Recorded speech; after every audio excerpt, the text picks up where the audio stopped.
Welcome to Better Marriage Daily, where we show you how to have little tips to have a better marriage daily by loving each other in spite of each other. I'm Sean. And I'm V. Yes, indeed. What we talking about today, baby? We're talking about our last few days, I think. You noticed I paused on that. Yeah, our last few days. Yeah, okay. Let's do that. Been quite interesting. It's been very interesting. Very. Yes. Very. Yeah. This one over here has gone through some traumatic things. You know, a few things. Yeah, a few things. Right. Been through a few things. Yeah. Okay, good. And got this all in the way. I believe it started Wednesday. Wednesday was definitely the culminating point. Yeah. You know, you left here Wednesday. That was when you went to New Orleans. Mm-hmm. Okay. Yeah. You left here Wednesday. Seemed like you were feeling, okay when you left home, but you didn't come back that way. I did not. You did not come back that way. I did not. So, share with our people what happened. What transpired. You gonna make me share it? Oh, I'm gonna make you share because it's your story. I'll jump in there, but it's your story. It's Sean's story. So what had happened? Look, what had happened was, do I tell them like the succession of events, like how it got to where we got to? Okay, so I was on that Manjaro, right? Yeah. You said tell them what. No, So I was on that Manjaro. Took the Manjaro. Had been on it for a little over a year and some change. I'd given myself a year to be on it, and like we told y'all before, the way we live our lives, we're on that whole God and Jesus thing. We're on that whole God and Jesus thing. And so I had heard clearly that I should stop taking it. And what had happened was I'd gone to the urologist to make sure that my prostate was okay so that I could add testosterone to it. Because as you get older, testosterone starts to go down. Production starts to go up. And you're in your what? I'm in my 50s. Yes. Mid 50s. Literally double nickel this year. Yeah. At this age. Yeah, so it starts to go down. You need to do that. And so I didn't have any other underlying issues, any other issues to need testosterone except for the fact that it would kick my weight loss up. And so I went and checked and it was like all cool. And so I started taking it and took it for about a month maybe. And then a month ago, I heard that I should stop. And I waited 2 weeks to stop. You felt like you heard God tell you to stop. I felt like I heard God tell me to stop. And I didn't do it then. I waited. And 2 weeks later, I stopped. And so that was 2 weeks ago.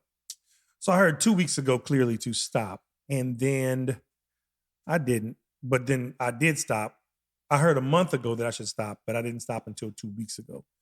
And then 2 weeks ago, after I stopped, everything, like if you've ever been on the Manjaro, then you don't eat as much and your bowels are kind of funny in the way they respond to your eating. Nothing or whatever you eat, it can cause it to run out of you. At any rate, I was back to normal, kind of quote normal, and then last Monday and Tuesday, I was like, oh look, normal. No, we told y'all we were going to be really transparent. You asked. We wasn't supposed to go here, but you asked. So this is where we're supposed to go because you asked.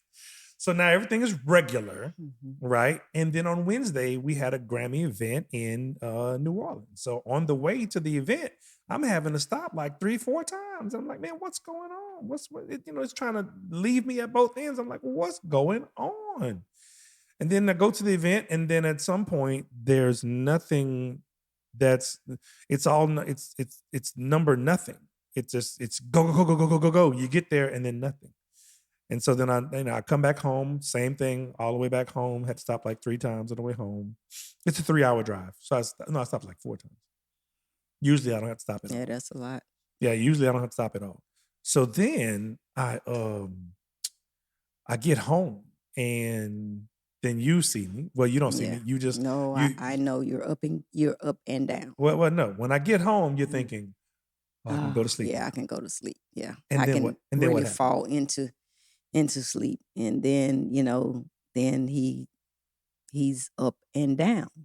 You know, he try to go to sleep. He goes to sleep, and then I'll feel him get out of the bed because I am a very, very light sleeper.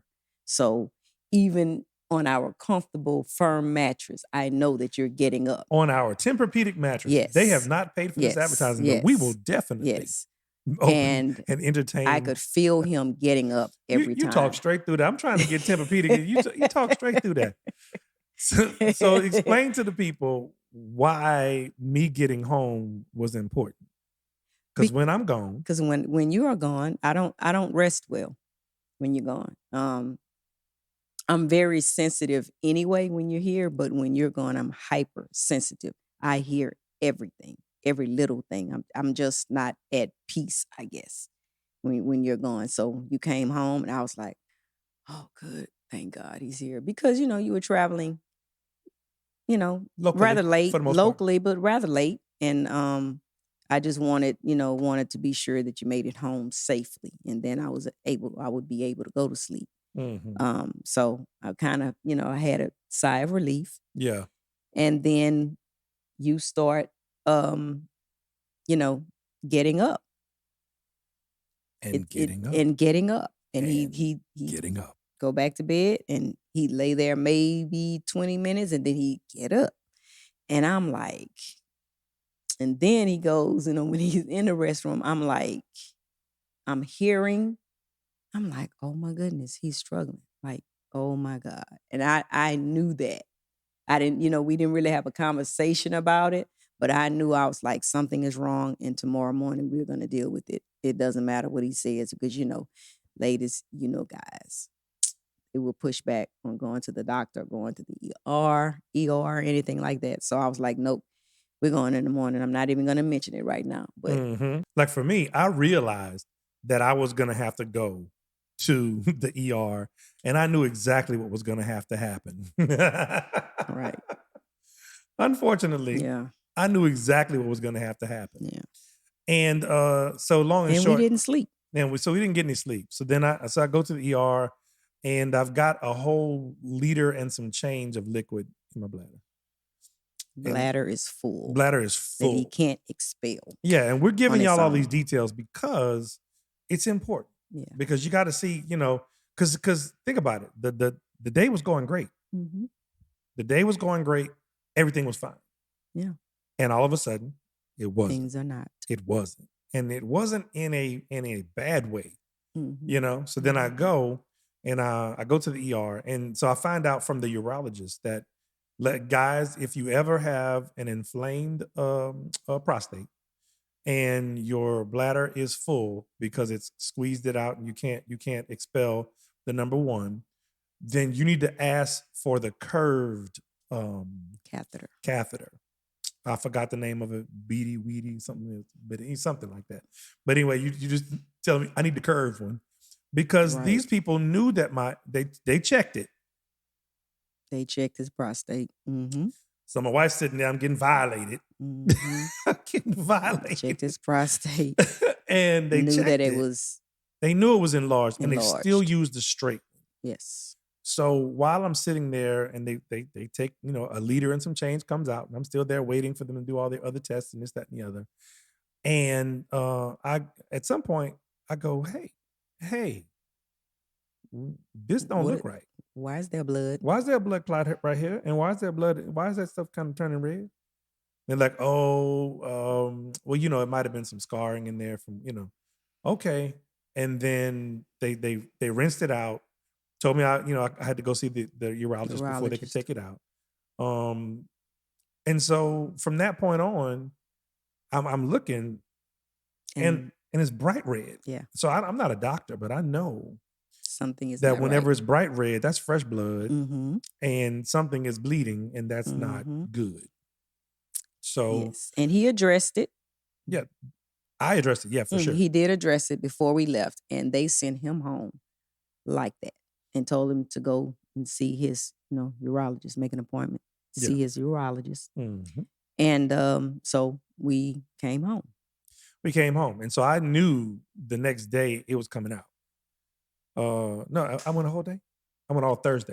You went Yeah. that night. So that was Thursday morning. So I didn't get out of the ER until Thursday after evening. Evening, yes. Thursday evening. And so I knew that next morning I was visualizing, praying, and speaking it. I was like, somebody gonna take this out of me tomorrow. Yeah. And so I went, we went to the urologist, got there, told her what was going on. She's like, yeah, it's not supposed to be. That looks like a bag of blood. And mention too that there were not any appointments available. But once the nurse saw you. Okay, so that's the other thing.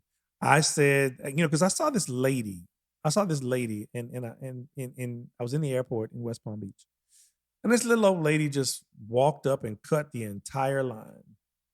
She walked up there. She threw her little thing on things. Hey, here you go. She said, look, I'm parked really bad right there out in front. It's the airport. I'm parked really bad out in the front right there. If you could just take care of this, it won't take long. If you could just take care of this right quick, I'll be out because I got to get my car. Like, ma'am, you can't. She's not. If you just, it won't take money. If you just take it right, And the girl she was perplexed. Mm-hmm. You know what I'm saying? And her supervisor said, she said, follow your process. She says, ma'am, I can't. Yeah, but if you just take care of it, I'm right there. And I'm parked really bad. It's just really crazy out there. And I just parked. If you just take care of this right quick. And they took care of it. So I took her spirit along with me on yesterday. I said, I got the spirit of that little old lady right there. You know what I'm saying? Friday I said, morning. somebody will be taking this out of me today. I don't know who it's going to be, but somebody who's qualified is going to be taking this out of me. So went to our doctor. He's like, you got to see the urologist because I don't want to mess you up because if you take it out and you had the same problem, you'll be back in there and not back in the ER. Back in the ER. He did not want to be responsible. Yeah. And I get that. Yep. So I go to the urologist and they asked me, I gave my birthday. And there's something that just happened in the back. It was pretty crazy. Yeah. And everybody was stressed out. And there's a woman who was right before me who was pitching a fit. You will see me today. Rah. And so I walk up right behind him. Hey, how you doing today?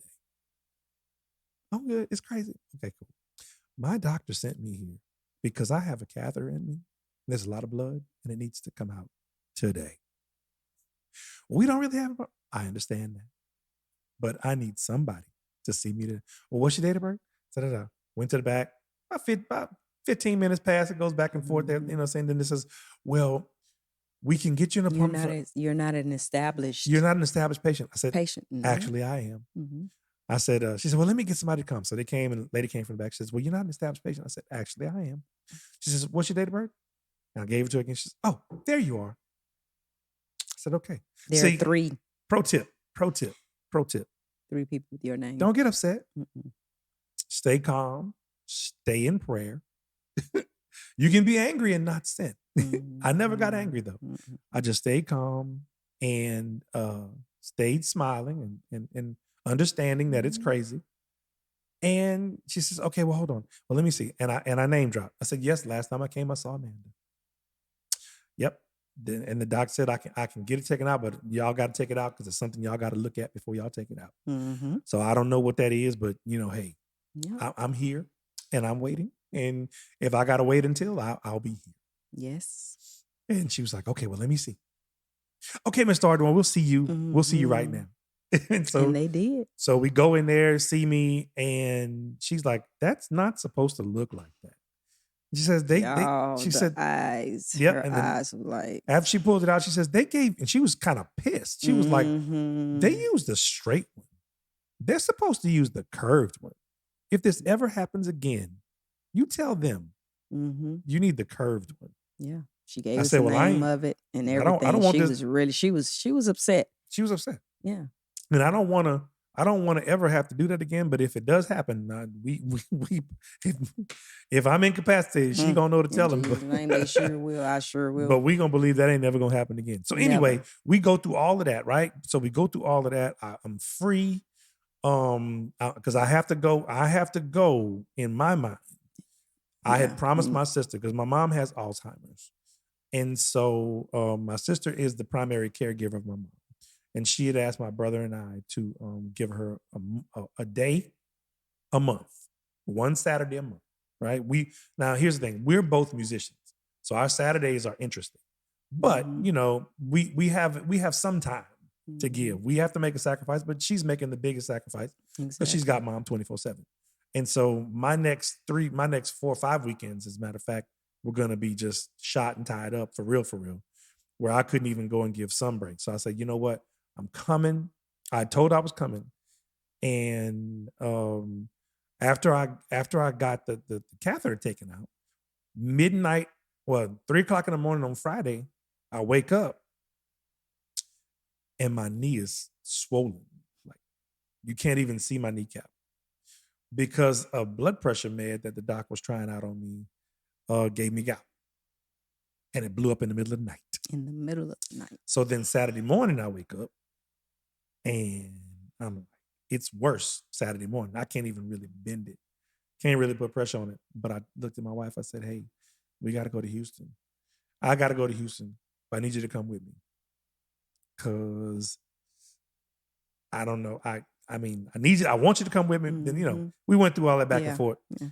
And so anyway, she came with me. Mhm. So we go over there, take care of mom. So the reason that she want to talk about this is we said all of that because you don't know when you are going to have to take care of your spouse. That in sickness and health thing is very real. It is real. It is real. So how did you feel seeing me go through all of that? I felt helpless. In my mind, like, because we talked about, first of all, we talked about what it could have been, especially with the bladder part, what Uh-huh. you thought it was and everything. So then once we get to the Oh, emergency room, the testosterone made my prostate yes, swell up. that we figured that out later. Yeah. But we're trying to figure it out because at first you thought it was something else, Yeah, I thought it was something. and all that, you know. But It wasn't none of that. it wasn't any of that. But to see what was going on, and I'm already hot. I mean, you know how I am about you. I'm hot because they are sending you home with blood. You are bleeding with a catheter, and that was concerning me. So I was already hot, but then I had to be calm because I didn't want you to have to deal with me being angry. So I'm having to manage my mental, you Mhm. know, and then I'm And you did a thinking great job. about, thank you. And then I'm thinking about, okay, this is not the same scenario, but this happened 2 years ago. We were here. So 2 years ago, this had happened. He had to go to the ER, but it was a UTI. When they tested him this time, it did not come back positive for UTI. Yeah. But just the fact that they were sending him home with him bleeding in the water, it kept getting redder and redder. And I'm like, okay, today it's Thursday, tomorrow is Friday. And I'm like, okay. So he goes home. And then by the time when he goes home into the night, y'all, I was like, this is horrible. And then I'm thinking about we're at the mercy of these people. Yep. That we send ourselves or our loved ones to a hospital and we're at their mercy. And some know what they're saying, they know what they're talking about, and some don't. Some know what they're doing when they're putting a catheter in you, some don't. And I'm thinking about all of that. And this guy is a very strong man. He is the one that people come to when they have issues. He's never sick. So when something happens to him, it's hard. Okay. So I'm trying to manage all of that. I'm like, okay, we're going to get up in the morning. Friday is Friday. We cannot, go. We have to go tomorrow. So we're going to get it out. Somebody's going to get it out. And then I'm having to deal with my emotions because I was upset. I was very upset to see you in that way and to know that we were helpless because my thing is had we got to the doctor, they wouldn't take it out. So that made me feel helpless and you helpless. And then we go we go to the urologist and Oh no, then they're saying that they can't see you because the doctor has appointments and I all never this stuff. And he never wavered. never wavered. It's coming out. I'm telling you, he never wavered, but we were at the mercy of these people, these professionals. And it hurt me to see you in that much pain. It just I was very upset. So I was having to hold all of it in, because you know what happens when I'm angry and upset, right? Mhm. Right. So I'm fighting not to drop tears, because once I drop tears, then I'm fighting mad. And then once I'm fighting mad, then it's hard to control me. Understanding is zero. Understanding is zero. And I don't play about my husband. You know what I'm saying? I don't play about him. And it just was just one of those things. And I was just praying. I was like, Lord, please let these people,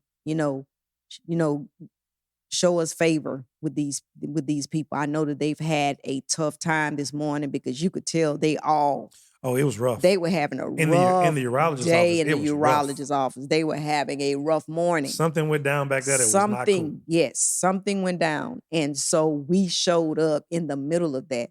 So God did, they showed, my husband and showed us favor, and they were very caring and all of that. So that was cool. Once she was able, and she told you, okay, before I take it out, we're gonna, see what your bladder looks like. And she was giving you all of these steps, step by step. And I was like, oh my God. And she wasn't even a doctor. She was a nurse practitioner. Nurse practitioner. She was phenomenal. I've never met the doctor. I've never seen the doctor there. Right. The urologist. Yep. And that was your second time going. Had never seen her. And this girl, this young woman, she really was caring. She was amazing. So that allowed me to kind of trust what she would do, and what she was saying. So that gave me some kind of peace. And once she, took it out, she went through the steps. She wasn't rough. She didn't, she understood your concerns. She listened, you know what I'm saying? And she did her thing. And I'm like, wow. Yeah, she because was really, really nice. Like the young guy putting it in there, he might not have known. But then the nurse practitioner who was there might have said, hey, man, you need to use this one. Right. And because he was good, but he didn't even think about it. And I don't know why he didn't think about it. So all I know is that I was in pain. Yeah, you were in so much pain, and and the pain was in the groin and the knee at the same time, because your knee was starting. It was already starting to get swollen and irritated, then and I got all free those from things. Then I got free from the groin, and my knee just went. Yeah. Were you really free though? You weren't really free. I was you were free. free? I was just kind of uncomfortable with my knee, but I could still. But it wasn't. Yeah, you didn't I could have still the catheter feel. in. I could still feel it. Yeah, you said you could still feel it even when it was out. Yeah, man. I was like, my God. You still feel it, Yeah. and then it's really crazy. Yeah, it's really crazy. We told y'all we were gonna be really transparent, and it was an ordeal. The transparency here is that again, life can change at the drop of a dime. And you have to be ready, because you don't know, like for me, he's always like, I've been the one between the two of us. I've had like 4 surgeries since we've been together, and we've been together for 25 years, married 23. And I've been the one to have surgeries. So he's always been taking care of me, and he does an amazing job, but for me to take care of him, and I'm praying, like every time you got out the bed, I'm praying, Lord, please don't let him fall, because if he falls, I was like, don't you get out. So it's like, do not get out the bed, do not go to the bathroom unless I'm here, because all I could see, envision, and hear in my head was you calling me.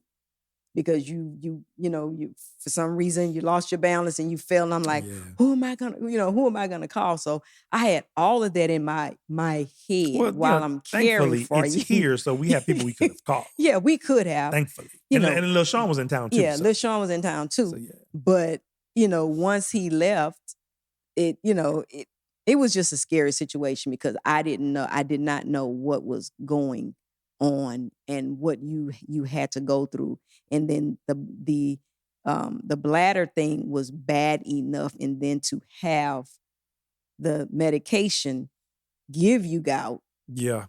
And then the nurse practitioner the told blood us, pressure medicine, which you need on a daily basis, give you gout. Well, I'm working on that. So the tip on this is be as healthy as you can be, so that you don't have to be on any kind of meds. Yes. But also know what messes with you and causes these adverse effects, so that you can So you cannot even go through what I'm going through. I mean, Right. thiazides and I Yeah. think it's beta blockers or whatever. I think it's beta something. But anyway, And you knew that. HCL, yeah, but I You didn't. knew that When I saw it, I didn't see that until my because knee blew he's up. had a few Yeah.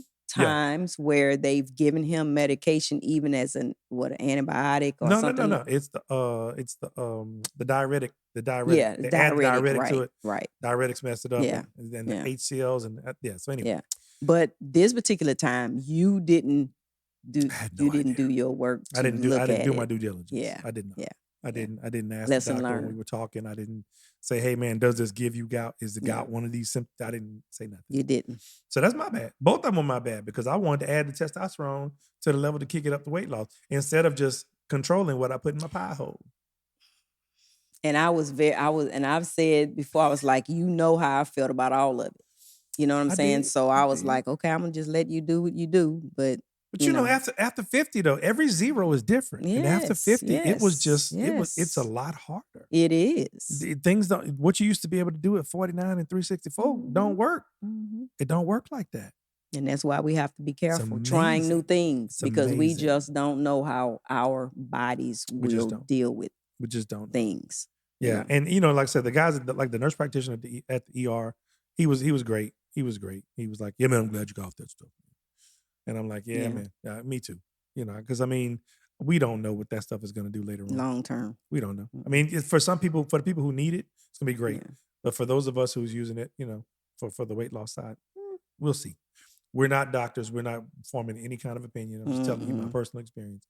I didn't have a bad experience with it at all. But no, you didn't. I understood that when I got off of it, that I was going to gain weight, even if I changed my habits. And so I said, well, let me just go on and just change my habits again this time. Because I've lost 100 pounds in 6 months before. So I know how to do it. You just got to control what you eat. Right. You know, and then that's been the hardest part because we're a celebratory bunch, me and you. we celebrate. We celebrate. We were celebrating on Friday. You know. But you got to learn. You got to learn how to make them adjustments. And so we made those adjustments. And but it was scary. I have to say, I didn't say anything to you. I was quiet a lot. And just because I was dealing with my emotions. And I was dealing with, you know, our parents are older now and they're in the latter part of their lives. So I'm dealing with all kinds of emotions. All of that. And my dad and I had just gone to see my parents to help them because they can no longer do some of the things they used to do. Yep. Then you. And then I'm thought about your dad. And I'm thinking then we were going and stay with your mom. And I just kept my mouth closed. Every time I was trying to get up, I saw my dad whenever I'd have to go help him. I was so mad. I was like, we are not here. We are not here. I was hurting all over the place. Because before all that the spasms I was getting before had my core and my back just tight. You know, so then the core and the backside. So when you go to get up, the back is like, no. My knee is like, no. Because you know, whenever you go to pick your leg up, it starts in your knee, kind of. And those tendons and muscles were not trying to hear that with all that uric acid, crystalline stuff stuck in the joints and the stuff. It's amazing to me how fast that knee swole up. Yeah. It was like literally within hours. It happens in the middle of the night. Yeah. Within hours. It literally happens in the middle of the night. It won't blow up you in the day. Middle of the night. Bam. Boom. So, you know, and I kind of know where she is and all that stuff. So I'm trying to not show the pain, you know, as it is. But then it was so bad that I even said, you know what? I'm hurt. And he's like, I was like, and it don't stop. And it doesn't stop. It don't ever stop. So which when you said that, I'm like, I want to do everything but just go.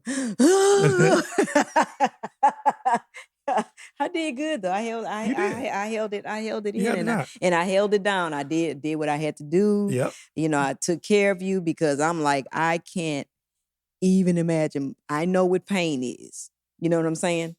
And I'm like, do whatever you have to do. If you have to scream, if you have to cry to make you feel better. And I said, yeah, but crying would make me feel better because it would still be hurting. Then for me, I would be mad because I am crying. You know what I'm saying? So, it was an ordeal. And then, I agree to go with you on Saturday. We get to, to go and sit with your mom and Yep. and And that was cool. I gave her some. I was, when I got in, she that kicked was into really mama cool. mode. She did. She was ready to help. She was ready to help. Vanessa was helping me put one of my shoes. She's, you want to get that other one? Yes, ma'am. And Sean was like, yes, ma'am. Yes, and I went sit down. I said, I came here for some mothering. Ooh, she felt bad, but for her to, have a purpose that you were there and you allowing her to take care of you, she just went into, mode. And I'm telling you what, if she could have in her mind brought a walker in. Oh, yeah. Crutches or a walker. Yeah. She would have done it because she kept saying, I know that there's a walker. We got a walker. Didn't we have one for Daddy? And over? Yeah, but it's in Lake Charles. No, it's in Lake Charles.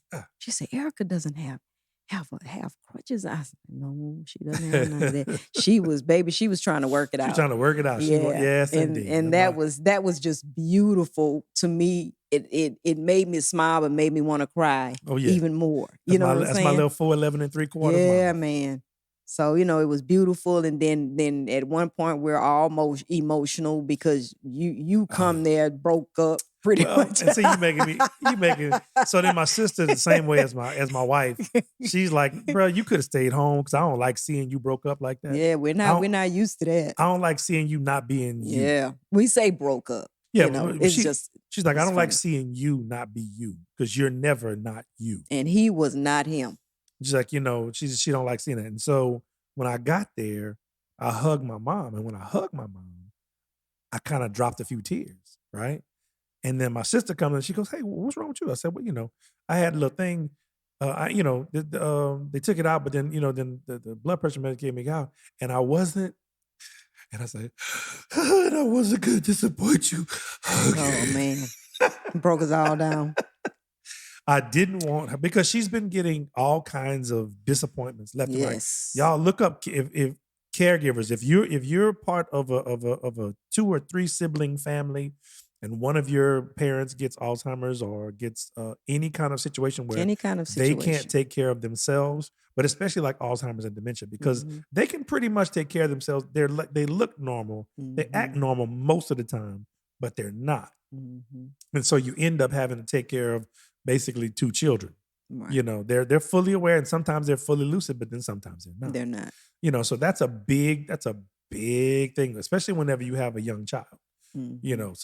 So it's a lot. And she had been through a lot of disappointment recently.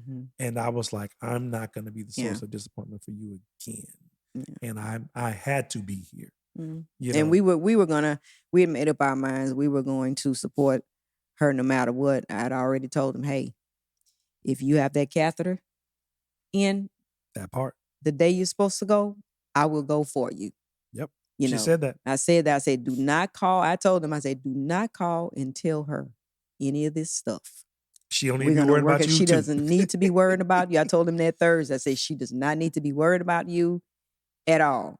And in my mind, I was like, God forbid something really crazy happened. Well, I don't want her to be pissed off that we didn't tell her. You know what I'm saying? Because I already know. But I didn't until we kept it. It wasn't no emergency situation. It wasn't no emergency situation, but we just did not want to give her any kind of a disappointment. Yeah. This weekend. And so I gotta, because if y'all been watching us, right, y'all know that my wife, she's working on the way she talks to me and responds to me. Yes, I am. And I want to give her props right here on the International World Wide Web. Come on now. Yes, indeed. Props, girl, props. Hey. She just told you how she was stressed out and worried about me. Ooh, I was stressed out. And usually when she's stressed out and worried about me, her response to me is very short and angry sounding. It sounds, in actuality, I'm really going through some emotional stuff, and I'm just but she did none of that. She did it. Look, she did it all biblical like. She was quick to listen and slow to speak. Okay, look, okay, V. Yeah, girl. I was like, okay, and then look, and me in the midst of all of my pain. I was pretty good. I only had like a half an incident, a half an incident. Look, And I did not take it personal because I'm like, You did. You was man. mad. You was hot. We was low key beefing. we were low key beefing for a second. Low key beefing. You know, Low key beefing. But yeah. I mean, but I understand. Yeah, You want to share yeah. it? I think we should share it with them because it's funny. Yeah. Can we share it? Yeah. Not all of it though. What you mean not all of it? You don't do the good shit. Yeah, you can. So what happened? What happened I was just caught up. So she had told me that she would go in my stead if I couldn't go. But I could go because I'd taken out the cath or whatever. And so then to wake up on Saturday morning thinking that you had the day to go and do what you hadn't been able to do, which is work out and do nothing. Because since she got into her workout habit, working out is her stress relief. Working out keeps her limber, keeps her whatever. And she had been the last 3 days with me not being able to go do what she needed to go do. So in her mind, she was like, okay, I'm going to take my time. He going to leave. I'm going to go work out, this, that, and the other. And so I go, hey, I can't really walk. And I think I need you to come with me. And then she goes, and I said, what? I shouldn't have said what, but I did. You shouldn't have. I said, what? I think you were baiting me. No, I wasn't. I really want to know what. Low key, you were baiting me. I wasn't baiting. I promise you I wasn't baiting. And see, another pro tip. In your relationship, you need to let your partner know when your filter is low. Because I have a filter. Yeah. Right? Mine is really, really big and thick. Pause. Like the kids say. Yeah. No diddy. My filter is a great filter. It filters through a lot of stuff does. and it keeps a lot of peace. It does. Her filter is one of those new style generators, those disposable ones. Like say disposable. She got one of them. See, I got that set filter where you just rinse it and repeat. Yeah. She got them ones where if you don't use it's throwaway. It's disposable. It is. And so I said, well, what? And she says, well, I mean, I wanted to go work out. No, I said my body is hurting and I wanted to go work out. You said, I wanted to go work out. And I didn't say my body was hurting? Listen to the order. Go ahead. I wanted to go work out and then do so-and-so because I got some stuff to do. And I ain't work out in like 3 days. My body hurts, right? And so I looked and my filter was still there. But it was pretty dirty. Because I let this jump out my mouth.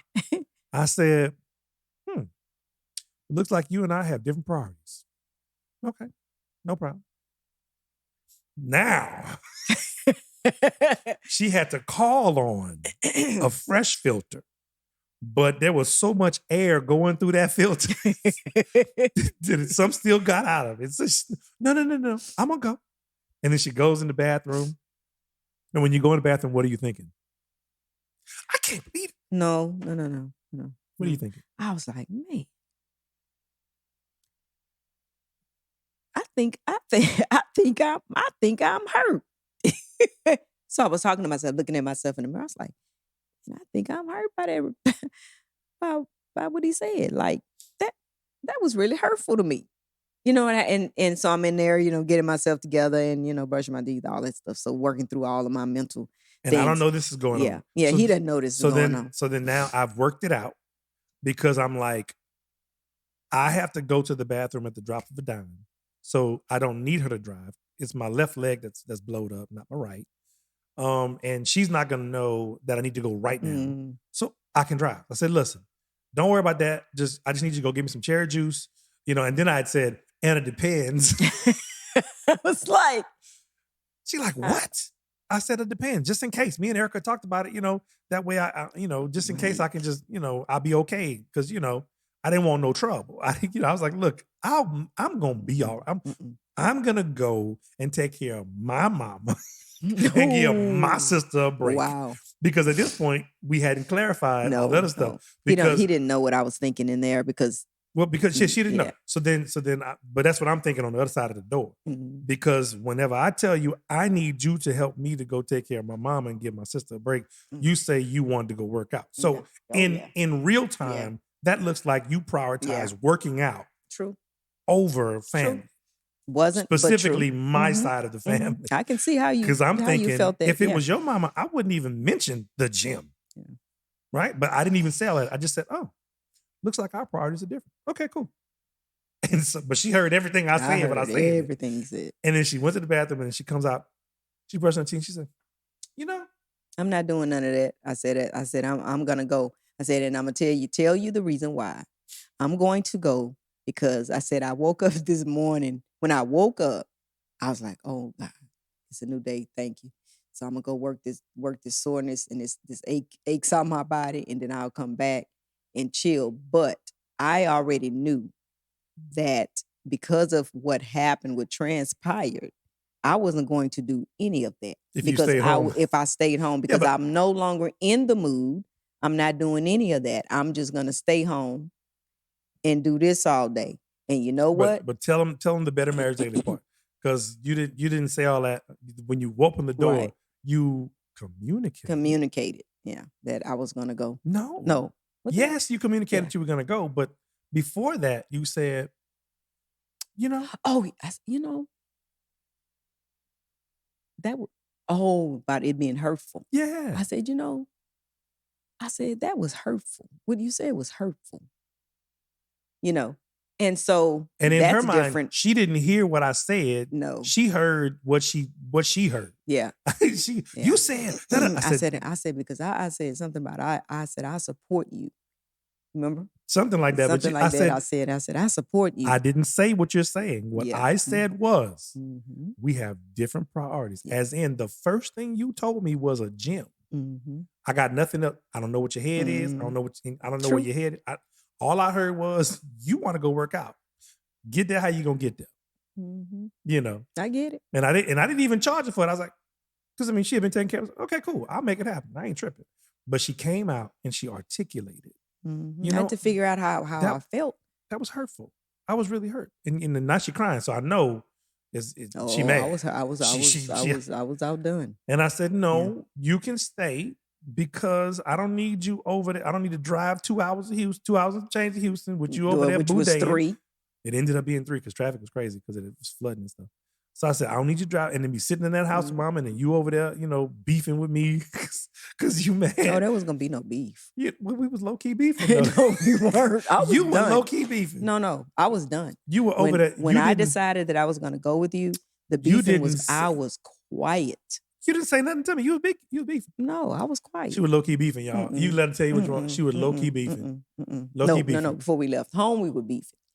While we was driving and when we got there, we was low key. Low key beefing is not real beefing. I know that. And people, when we say low key beefing, we're not beefing. We're just dealing with our she emotions. Being silent, because dealing with emotions. Yeah, I was dealing with my emotions.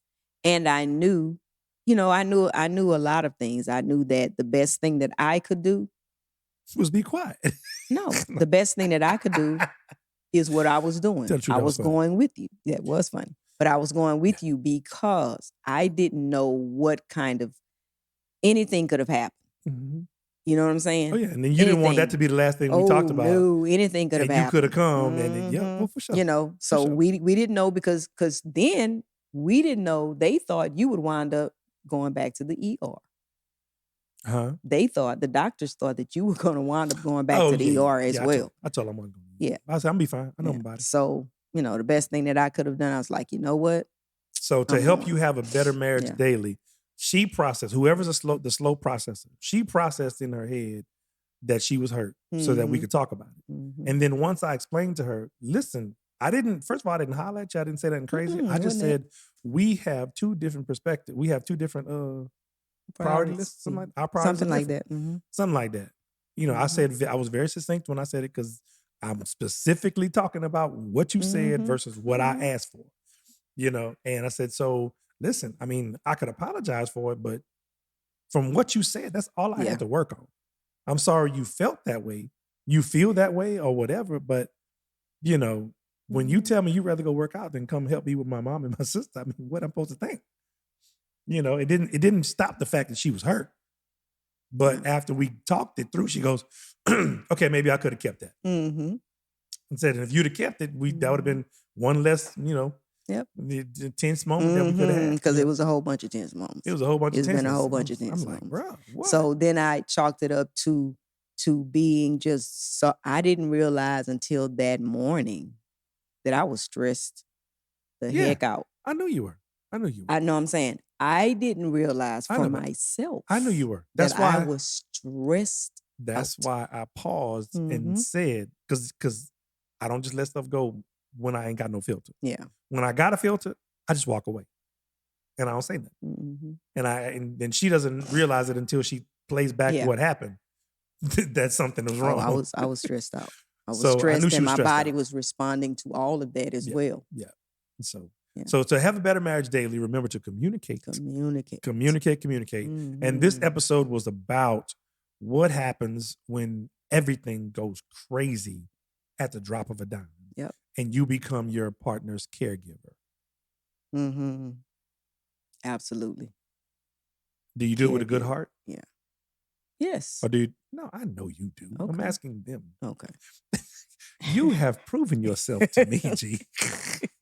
Do you do it with a good heart or do you do it grudgingly? And if you do it grudgingly, why?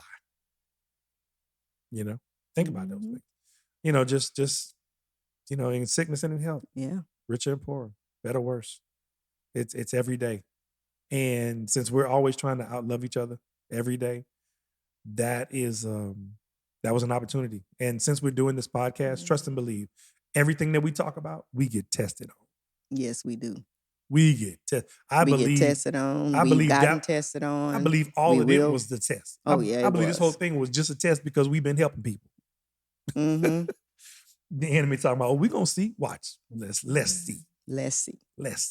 But anyway, y'all, until next time, y'all keep on loving each other in spite of each other. You know what I'm saying? Keep on having a better marriage daily. For those of y'all who are divorced, thinking about doing it again, hey, I'm sure you got a million stories like we just told that didn't turn out as good as ours did. And that might be the reason, one of those stories might be the reason you got a divorce. Look, whenever you go through this again, it will be better because you know how to be better. You know not to repeat what you've done before.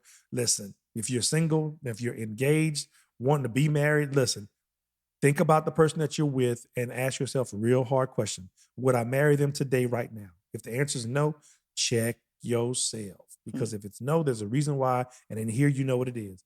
And you just need to figure those things out. But if it's yes, then, handle your business. And when y'all get together, remember, communication is key. And if you're always trying to outlove each other, you'll never be in a love deficit. Oh, that's right.